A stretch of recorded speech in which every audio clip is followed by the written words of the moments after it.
YouTube, Jeff checking in. Just want to do a quick video on microstock. Microstock. So many of us microstockers out there have just getting dive bombed by Canada geese. So many of us microstockers have recently posted videos on the changes at Shutterstock, and this isn't going to be a video about what they actually did. There's enough on that already. This is going to be really about what my future looks like now that this change has taken place. Yeah, and in order to do that, I think I'd like to sort of tell you where I came from as far as my microstock journey goes. Now, when I started out, I just took pictures for fun, and not a professional, not doing it for any other reason than as a hobby. And when I discovered these Shutterstock and other microstock sites, I thought, hey, I'll just throw up a few pictures that I'm taking anyway and see what happens. And that's what I did. I never changed anything. I never rearranged my life to get into microstock. I just kind of threw up a few pictures of things that I'd shot just for entertainment. Now, as time went on, I actually found that I started to make money doing Shutterstock, and slowly my income was growing and growing and growing, and I was getting up to the point where I was comfortably sort of making about $10,000 a year in microstock, which isn't, it's nothing to write home about, but it's a good chunk of change, and it was just nice to have a sort of side hustle with a bit of income that just came from a hobby, really. But as I grew to that $10,000 a year mark, what happened was my shooting changed. So what I did was, instead of just photographing for fun, I actually started structuring my outings to photograph microstock. I actually changed what I did, when I shot, how I shot, the kind of things I did, and I was actually heading out to do microstock photography specifically. So even on family trips, I would make sure that I took time specifically for me to shoot microstock. I'd get up early in the morning before the family was up. I'd head out on the streets, shoot landmarks. I'd do it all for microstock, and that's the way it was, and it sort of made sense.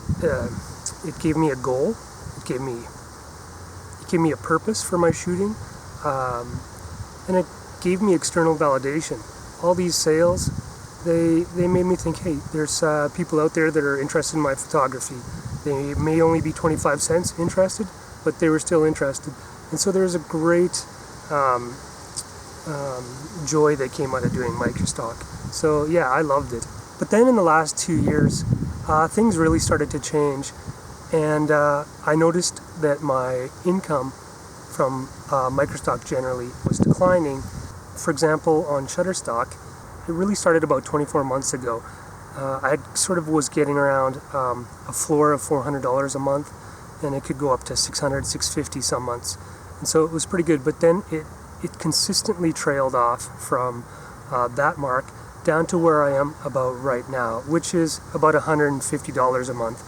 And I'm not obviously counting June because I don't know what the sales look like, but as of now, things aren't going that great for June either. And I don't know whether that's COVID or just the general decline of microstock.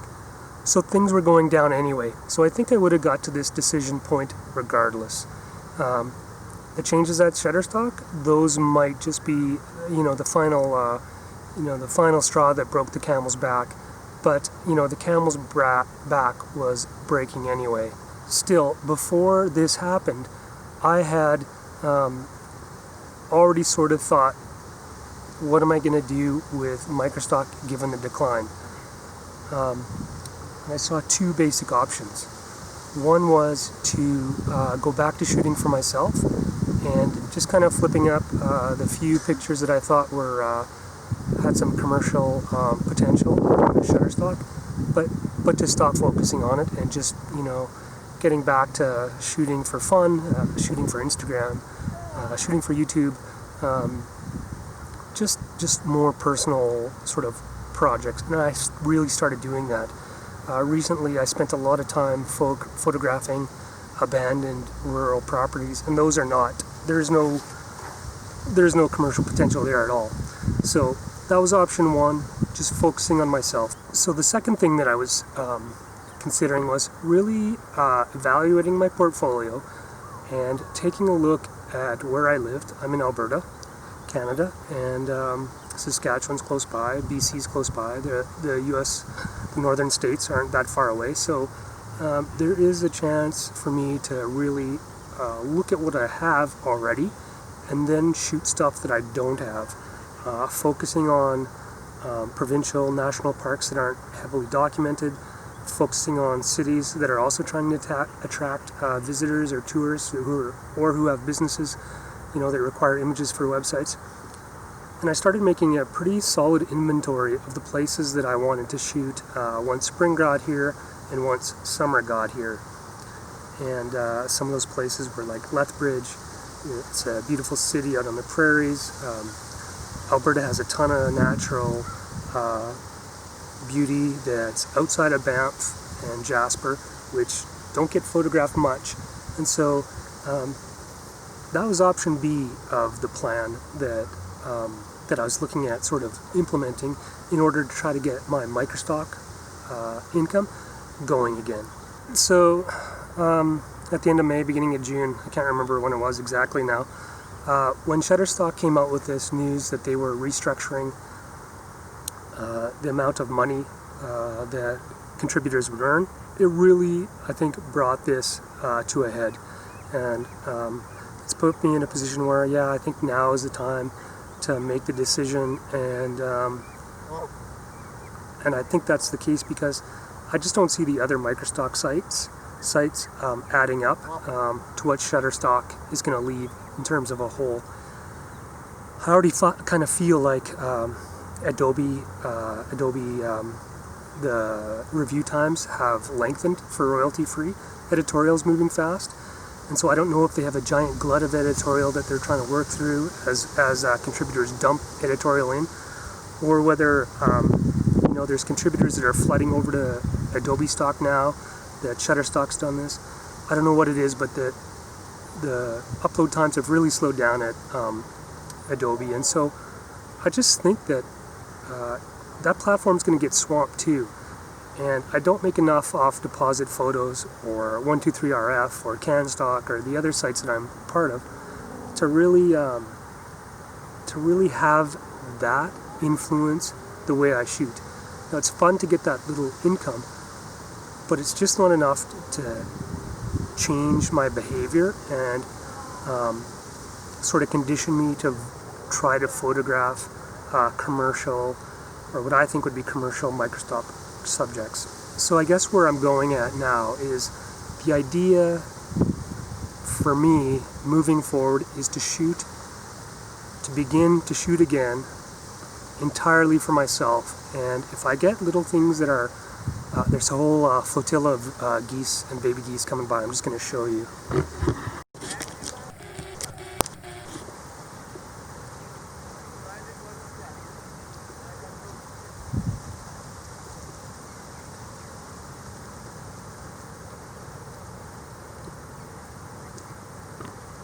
Looks like either mom's in the front and dad's in the rear, or dad's in the front and mom's in the rear. I can't tell, I'm not going to lie. So yeah, where was I before those baby geese so rudely interrupted?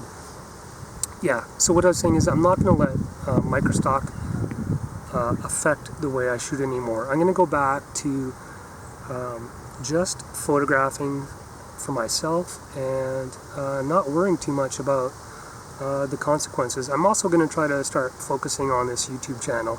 It's something that I actually have done recently. Is I've tried to start to get more consistent with my content and actually start to try to improve stuff and make things better.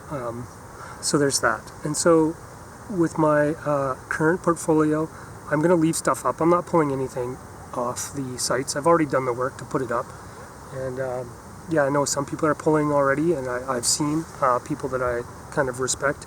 I've looked to see if they've taken their portfolios down, and they have. But I'm just going to leave it up, and I'm just not going to contribute the way I was. The second thing that I'll probably do is I'm probably not going to put the effort in that I did before. Like, I just can't imagine taking the effort. So I'll probably keyword probably not so well, and I'll probably dump up a whole bunch of stuff at a time. Probably just label it all commercial, even though some of it might more properly be editorial. And then, you know, I'll let their inspectors just dig through and keep what they want and throw away what they don't. I'm just not going to, you know, if they're not giving me anything anymore, then I'm not going to give and reciprocate back and give them anything from me. So I'll dump up when I actually do get stuff that I think are worth photographing. But again, like I said, I'm not going to be out there shooting for microstock anymore. I think that those days are just done. It was coming to an end anyway. Shutterstock just I think clearly sent the message that was just being sent with drips and drops. How does that sound? So that's my plan with Shutterstock. I'd actually really, like, I always ask for comments in my videos. I don't get a lot, which is cool. I'm not the biggest YouTuber in the world. I actually don't even consider myself that. But I actually would in this case. If you've watched to the end, I'd love to hear your thoughts on microstock, the future microstock, and whether you're uploading, you're not uploading, you're taking your portfolios down, or you're just giving up altogether and, you know, calling it an end to a pretty good era and move on. Because it was good while it lasted, for sure. I'm not going to complain about that. Made some money. And, you know, it's over now. Not going to be bitter about this. So, yeah, like I said, I'd love to hear your comments, and thanks for watching, and if you're sticking in good in the microstock game, good luck, and hope you sell. Cheers, take care.